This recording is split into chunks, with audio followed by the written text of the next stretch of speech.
Identifying patients on the behavior is one aspect, but of course we want to build a link to the neurobiology and the biological processes that are driving these behaviors.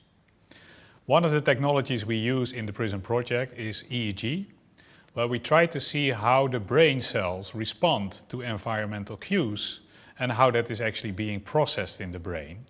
And the idea behind this would be that if information processing is affected, then maybe this may impede on the expression of their behavior.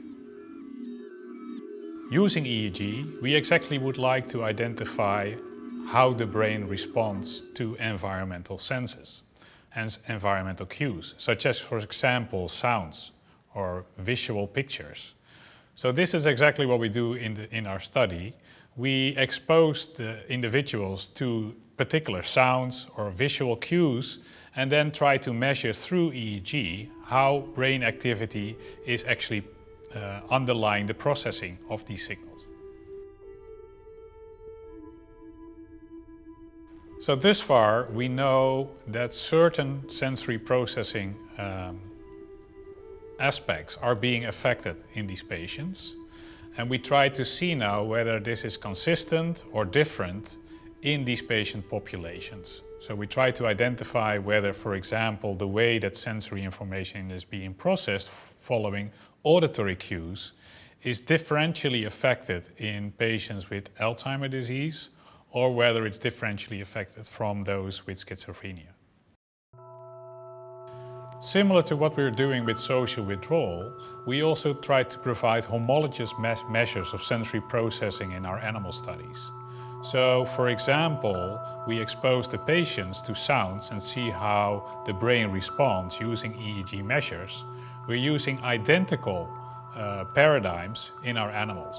So the brain in animals, the responses of the brain in animals can be measured in a very comparable manner using these paradigms.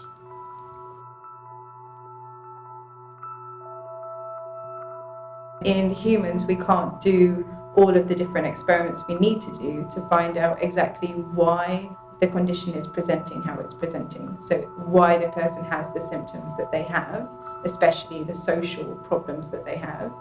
And to be able to get to that mechanism, we can use the animals and look at particular genes or particular types of networks that are important, so that we can see exactly what the mechanism is that's causing the behavior that we're seeing in the patients.